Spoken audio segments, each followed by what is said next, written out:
we're probably going to use some of this on my own podcast, the Kunstler Cast, which is on the web. And if you don't want to be on the web, if you don't want to go public, keep that in mind. Maybe you better not say your thing. But if you don't mind, then it's okay. Jim, I've been to a number of your presentations, and your style with a certain degree of cynicism, which I think you'd admit to. I wouldn't call it that. Oh, okay. Cynicism, for want of a better word. Have you considered a style that would talk about all the good things that will happen? I'm not in the therapy business. As the price no, I'm not a gas. therapist, and that's something that really pisses me off. I don't like to be scolded for not being optimistic enough. That to me that's a crock. So don't lead with that because it's just going to piss me off.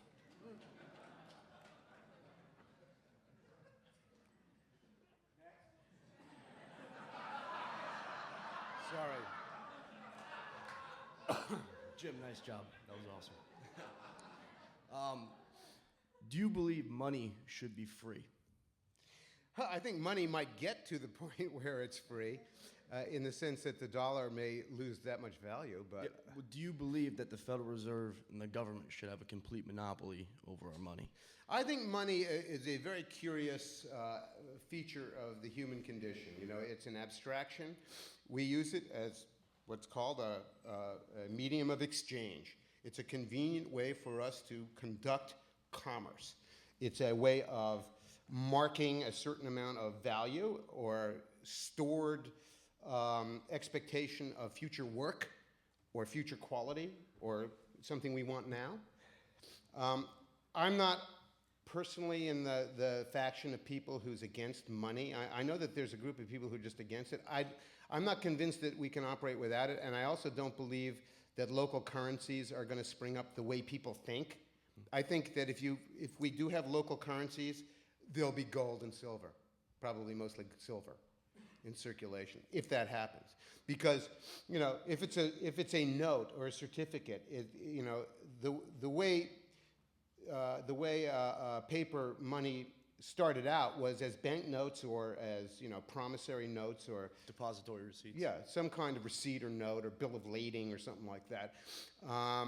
They have to be backed by something, either an inventory of goods or a certain amount of gold or some kind of promise to do future work. So, are you suggesting that money shouldn't be used at all? No, I believe money is essential to a working marketplace. Yeah, I do too. I believe that money should be free, as in the market should determine what money is. It shouldn't be forced upon us. Well, it's and that's true what that fiat money is. Fiat means by government decree, by edict. Yeah. And so, the market is no longer able to determine what money is, and I was just wondering. It's very problematical. I think that we understand that it's an experiment. We have only been using paper money so long in human history, and only nationalized currencies in a fairly about 150 years. Sure. And it's an experiment, and we do know that fiat currencies tend to lose value. Yes. And go out of existence. Sure, because they print too much of it, correct? Yeah, they it's abuse it. Often what happens. That's right. Okay, and just one other question, not in regard to money. As this crisis unfolds, and we could possibly see the implosion of our current financial system and structure, do you believe that we'll see, the end or the demise of the structure or organization of nation states? Well, I think that in the course of contracting and becoming more local and downscaling, that will be one of the natural outcomes. That, for example, what I wrote in the lung emergency, I still pretty much believe it. That the federal government is simply going to prove to be less and less capable of doing anything. It'll just become impotent and ineffectual. I don't personally believe that Big Brother's coming in the form of the U.S. government. I think it's going to be too incompetent, and that whatever government is occurring is going to be on a much more local basis. I'm not even convinced that state government's going to be working too well. But I think that'll be a natural thing that happens. Political boundaries change over time. They're not they're only fixed in our sense because we have lived our lives in such an extraordinary period of history. Most of us spent most of our time in the 20th century, and it was a remarkable period. There was a tremendous stability. There are the beginnings of what you're saying have already occurred. Like when I was a kid, it never occurred to me that there would be a country called Montenegro again. Well, guess what? Yugoslavia blew up. The Soviet Union blew up. They're all smaller entities now, and it did happen. I could see that the United States could easily not hang together too well. There are an awful lot of regional antipathies out there. So, yeah. Sure. Will you vote for Ron Paul? No, I won't. I'll tell you why, because he's a physician who is against evolution, and I just don't get it. If he could resolve that contradiction in his own thing, I don't get that. How can you be a physician and inveigh against the theory of evolution? Or be in favor of creation museums. Can I ask the sanctuary people, can you open the front door and maybe let some air in, or let it in the back and the front? Anybody else? Yeah, this is something I know you enjoy. So I have a tidbit for you. You've seen the MPAC, this amazing thing we have? So I have a question for you. On the front of the MPAC. Which side is the front? Oh no, it has a definite front because it has definite design. What was it designed after? What was it designed after? An aircraft carrier? No. What? Jane Jetson's hairdo. Check it out. Who? You remember the Jetsons? You had a picture of that. George Jetson? His wife. Jane Jetson? His wife. Her hairdo? Yeah, check it out. Okay. You'll enjoy it. Well, look, colleges especially have made some just terrible decisions. We had a situation in Saratoga. We have Skidmore College, right? They built a whole new bunch of new housing, and they could have done it in a traditional way and built a quad, or maybe more than one quad, and created beautiful outdoor spaces that were coherent and allowed people to look across the quad at the other buildings, and they built something that looks like a Houston garden apartment. It's so disgraceful, it's almost beyond belief. But I don't think the thought ever passed through their little walnut brains that they could do better or do it differently. It just didn't happen because our culture doesn't support that kind of excellence. So, don't look for it in a college president or the head of a college building committee, because they're not well educated enough to know how to do that. It's really unfortunate. And what is it, the empath? Is that what it's called?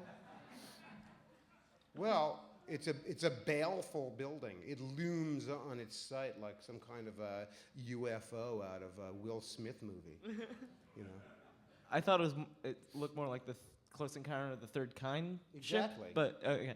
So this actually goes in well with what I want to ask, which was, so it seems like we have like a bad assortment of where we put our credibility, right? We have like these Aspen environmentalists is like a good example of them. All the people that We're wasting a lot of our intellectual capital. Yeah, well, it's not even that we're wasting the capital, it's that everyone who may not even be a part of that conversation, if they're looking for the answers, it's to those people. It's not to it's not to the new urbanists in a lot of ways. And so I'm wondering, it seems like it's not a crisis of knowledge, because I think the knowledge is there, it's a crisis of expertise. So we don't see the answers in the right places.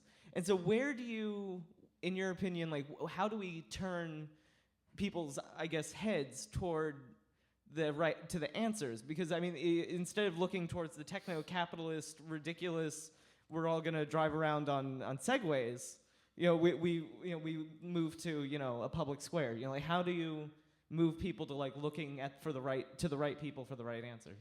I think that people do what they do at certain times in history because conditions have a certain force and velocity that lead them to do it. And we're now going through a transition, and we're not quite aware of it.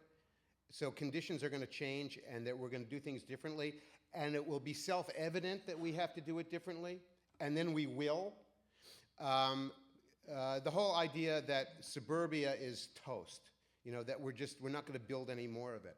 Most people don't believe that, especially the people who deliver suburbia. They're the bankers, the developers, the production home builders, the mortgage people, the realtors, they're all hanging back thinking, we'll wait till the bottom comes in and then we'll resume exactly what we were doing in 2003. We'll build more tract houses and we'll build more strip malls and we'll build more box stores. And they're just mistaken. They're in error. It ain't gonna happen.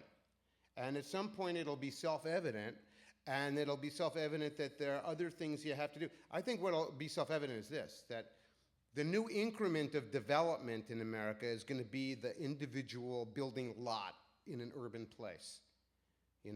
It'll be a 40-foot space where there's nothing, or there's a trashy building or something that is beyond repair, and that will be the new increment of development. Maybe people will buy 2 or 3 of them, and they'll put up a larger building. That happened, that's happened in history. But the increment of development is no longer going to be the 50-acre tract or the 30-acre commercial strip without parcels. So we're done with that, and we just don't know it yet. Also Schopenhauer had a way of organizing this idea that it was a 3-stage reception of new ideas by society. First stage, people ridicule the new idea. Second stage, they oppose it violently. And the third stage, they accept it as self-evident. So there's no real visible shift between the point where they're violently fighting it and the point where, oh yeah, that's how you do it. Of course, we know that. So. You've done a very good job of explaining how we have a problem of ugly spaces that are not worth caring about as opposed to spaces where people want to be. At the risk of sounding like the conspiracy theorist, I'd like to suggest that I'd like to suggest that these are policy decisions that are made at the highest level and not democratically. You've sort of suggested that, everybody stood up and demanded the big box stores. It seems to me that these poor planning decisions were made by corporations intentionally in order to increase inefficiency, in order to increase profits. And when it comes to no public space, we've also got a problem in advertising. That's a further encroachment on public space. Business stands to gain if we are unable to come together in public and talk to each other. We're home alone in front of the TV. What do you think about the suggestion that maybe our leaders have intentionally created this problem and are intentionally making it worse? When it comes to capital, we do have a lot of capital, but we're spending it on aircraft carriers instead of alternative energy and railroads and stuff. What do you think? I'm sympathetic to the idea that people would believe that there are large conspiracies out there. I am personally kind of allergic to conspiracy theories. I do think that there are certainly business cabals and political cabals and just really a consensus. I mean, what you're seeing out there is a consensus between the dudes who build the mall and the dudes who run City Hall. And it's not that they want to afflict everybody. It's not that they want to oppress the poor schnooks who aren't the business people. It's more a matter of this is how they think the world works, and they have a consensus. And they also have a very efficient system for delivering it. They've got all the codes in place. They were laboriously and meticulously crafted so that the cars would be comfortable, not necessarily just to please the car makers, but because, this is something I think is misunderstood. The car was not something that was imposed on the American public. The American public has been car crazy quite on its own for 90 years. And they wanted their surroundings engineered for motoring comfort and everything that went with it. And we attended to that very, very meticulously, and we got it done.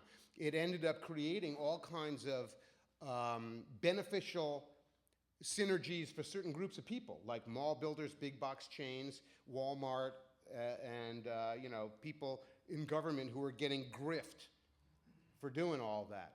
So I think that in the course of things, it does happen, but I'm not sure, I'm not absolutely convinced it's the principal reason. I think the principal reason that things came out the way they did was because Americans agreed that we should do it that way, and we made tragic agreements. They were tragic decisions.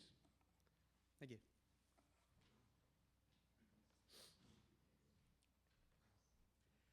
Hi. First, I wanted to thank you tonight for addressing societal issues in town in the form of town planning or city planning, since pretty much all of us here have access to some town or some city. And by the way, you've got a plan Yeah. for North Troy. I forget the name of the plan. What's the name of the plan? I think it's the North Troy Opportunity Plan. Yeah, it's actually a very intelligently and comprehensive document. You know, it's 50 pages long. It's full of charts. There's a lot of information. I think there's a very good understanding of the things that are necessary to rebuild neighborhood.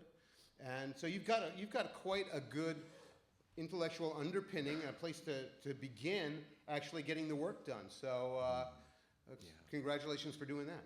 Thanks. And one question I was wondering if you could speak to, one question that came up, as far as the train system, which is a project I would love to see, is if you see a conflict between the National Train Project and the energy issues that we have ahead of us, and how that can be addressed.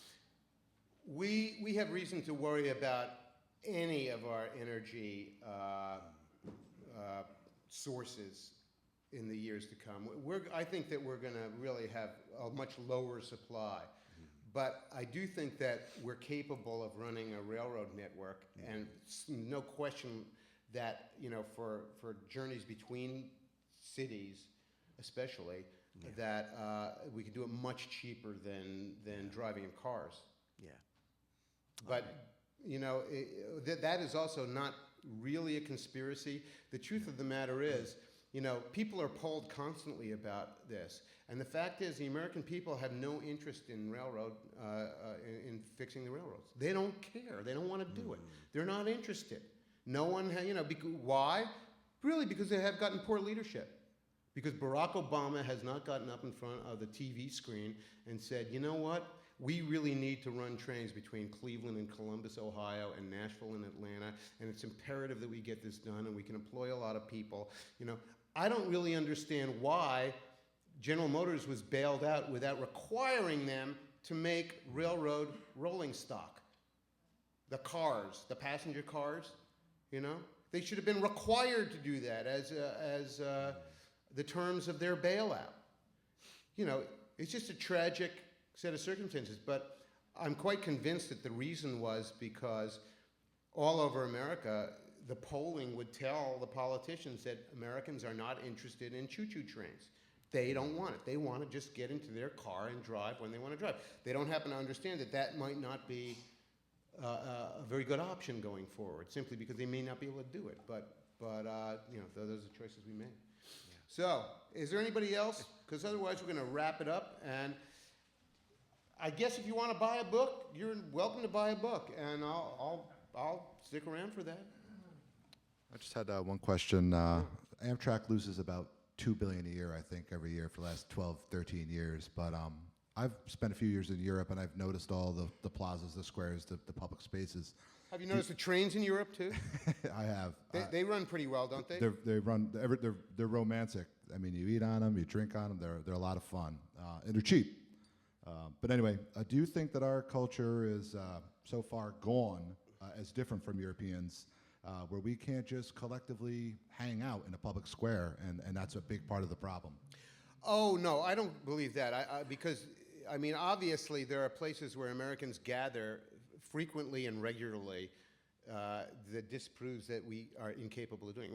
We're not incapable of doing it. We do have a very impaired culture. You know, I think it's very, very disabled right now by a lot of things. You know, the psychology of the internet has really messed with our minds. You know, we're completely stuck in a techno rapture that is producing just crazy ideas not consistent with reality. We don't spend enough time with our friends. We don't work shoulder to shoulder with people that we care about. We're isolated, we're alienated, and we're debt serfs, and where the corporations are having their way with us. But we're welcome to stop doing that at any time. You don't have to do all that stuff. And after a while, we won't. A lot of people, by the way, think that the internet is another permanent installation in the human condition. I think it's actually a fairly transient phenomenon, and that as soon as we get into trouble with the electric grid, we're going to see how fragile the internet is. And there are plenty of other things that could come in to disturb it too, lots of things. But no, I don't believe that we're incapable of behaving differently. We haven't had to. We haven't really been challenged, It's one of the problems with our leadership is that our leadership isn't saying, okay, now you really have to get off your ass and make a few things happen. Okay, this is the last one. Three more? Oh, I'm sorry. Okay, we'll do 3 more, and then I'll be it. Okay. I'd like to address money. I think that I'd like money to address me. what has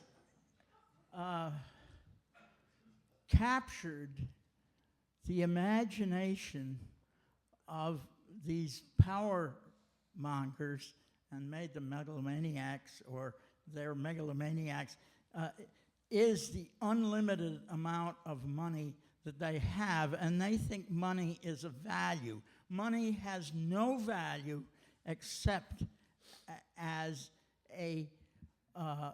as something to use for something useful. If you steal my purse, you steal trash. And I think that the galactic scale of the money that the corporations and powerful people has just made them crazy. And I think that there ought to be a limitation to the amount of money that anybody can have. Well, that's the severe remedy. I'd just like to see Lloyd Blankfein's cappuccino machine put in jail, for starters, and then they can go get Lloyd. I think you're missing something very important here. Is the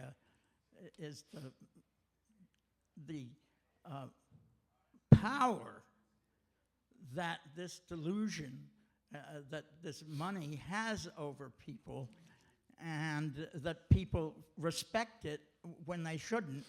Well, I think we have said tonight more than once that money is an abstraction, and that it's a human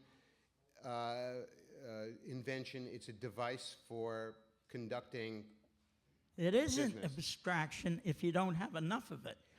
I have people working for me that are very capable people, and they aren't making it because they can't get a job.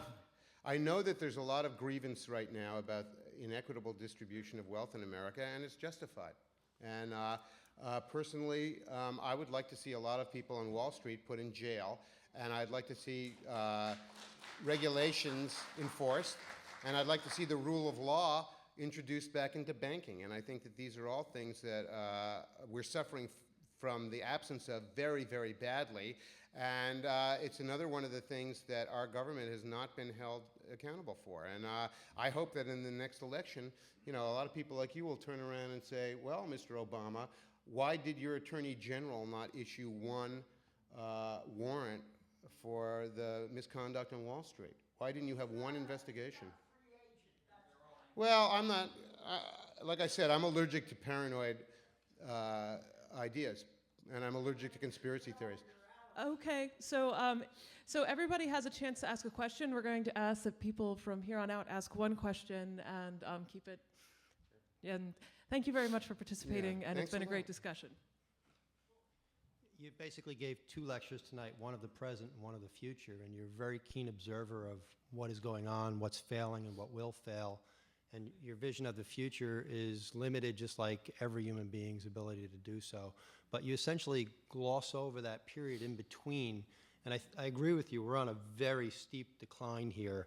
And capital's usual response to that is to start a good war, to move it. And I think that the crisis is going to manifest in so many different ways, that so many people are living right on the edge of survival in this world, that when it slips a little bit, it's going to cause such a huge movement of people, that regional wars, internal conflicts, and I wonder if you would talk a little bit about that. I took out the slides relating to that because, you know, I concentrated on the urban design things. But yeah, it's true. These problems are all creating a lot of economic losers in the world, and they're ticked off, and it's inciting a contest over the remaining resources in the world between powerful forces. And right now, the Middle East is in the grip of a lot of violent upheaval, and the Middle East is where a lot of the energy, the oil energy in the world comes from. And it's self-evident. You know, in my book, The Long Emergency, I said, you know, in many different ways, at some length, that this is going to be a disorderly period. And, you know, I think it's going to be a disorderly period in American politics, too. And they're obviously becoming very, very, you know, there's no national conversation that's really going on. You know, that's what I meant when I said we can't construct a coherent consensus. So, personally, I think that we will have social disorder in the United States too. But you know, at this point, it's pretty hard to predict exactly how that's going to work out. I mean, the first thing we've seen is some public employees getting pissed off in Wisconsin. You know, but will it move from there? I'm just personally, I'm amazed. You know, Long Island is a pretty populated place. I'm amazed that a bunch of aggrieved, you know, 99 weaker people from Islip haven't burned down the Hamptons. I can't explain why that didn't happen. You know, but it doesn't mean it won't. And I'm not really a revolutionary at heart. I'm really kind of just a bystander. But I'm getting more and more ticked off about Wall Street. And, you know, I was talking to somebody earlier, but, you know, there were like several articles today that were kind of hardening. There was a front page article in the New York Times by Gretchen Morgenson about, oh, there haven't been any prosecutions. Also, basically, you know, top of the lead story for Bloomberg today was Senator Carl Levin's committee has reported that Goldman Sachs that the Justice Department needs to investigate Goldman Sachs for criminal activity, for criminal wrongdoing in their CDO dealings and their customer relations, and basically the swindles they've been running. This was after Lloyd Blankfein and his employees went into the Senate chamber and spent a day lying to Carl Levin's committee. So that's pretty heartening. So, sorry, didn't mean to go on. Yeah, hi. I have a question about technology. The way you put it, and I completely agree that there's a lot of people have speculations of, oh, we'll just use we'll use these cars, we'll use this technology, we'll use this, it will solve all our problems, and technology is very good at making it seem like it's a great plan up until it hides all the stuff that's inefficient and doesn't work. So my question is, what is going to be the role of technology and like mass production, the assembly line, because that's all essentially the same system. What is going to be the role of all this after once the vision of the future? I think there's going to be a huge disappointment over it. I think that people will develop strange, irrational, animadversions about technology, and maybe even cults of hatred about what technology has done. I don't think that even the technology people have a clue about the diminishing returns of technology, you know, about how a lot of things make our lives worse.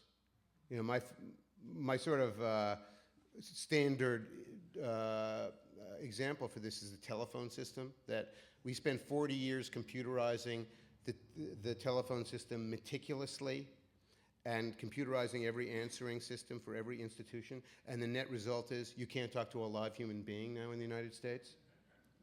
You know, the only people you can get on the phone are robots. And they're also making a Windows phone, which is supposed to make you use your phone less. It's a tech. Well, the whole phone that's idea supposed was to we were make going to your spend phone $40 less. billion to make communication better on the telephone, and all we did was make it impossible. But well, that's a byproduct of it. But the stated purpose was to improve communications. It didn't improve communications. We see the diminishing returns of technology very clearly in the energy industry, where we have all these latest and greatest techniques for drilling for oil. Guess what? It only has the effect of depleting the oil fields more efficiently. So a lot of these things, there are many, many really good books written about blowback and about the diminishing returns of technology. And some of you RPI people are probably familiar with the great books that have been written about that. And I don't know how we're going to deal with the disappointment over the failure of the fantasies to come true, or the hijacking of whatever technology is there by people who are, for one reason or another, just greedy and malicious, and the diminishing returns. Well, I hope that we sort of focus our efforts around people and human beings rather than around technology as much. Well, I wrote my book, World Made by Hand. I gave it that title for a reason, because the future that I was envisioning was going to be a future in which, more society was going to be more of a handmade society and much of a smaller scale society. And a lot of the technology that is in the background of our lives was going to be absent, wasn't going to be there anymore. Hi, my question has to do with, I guess you came up with one suggestion for something to do about this, which was to, try to get your towns and cities into rebuilding the railroad system. What sort of other things can people do? What will be the professions of the future? What are people going to do to just make money as opposed to being, telephone clerks or burger flippers at That would be McDonald's? something that your generation ought to be very concerned about. Personally, I know that this is way out of the box, but I think that agriculture is going to come much closer to the center of economic life in various ways, but not just farming and growing stuff, but the value-added activities associated with them, because we're going to have to do a whole lot more things close to where we are that we're not doing now. We're going to have creameries again. We're going to have to process. We're going to have to make cheese locally. We're going to have to make all kinds of products, wine, beer. I think that the grain of this is going to be much smaller again. And those are just one group of things. But frankly, I don't think Wall Street is going to be an option for a lot of young people. I don't think you're going to go be a hedge fund guy. I think that stuff has about maybe 18 more months before it completely blows up, if that. But I do think we're going to have money, and I do think that people will manage it. It may be a boring occupation again, the way it once was.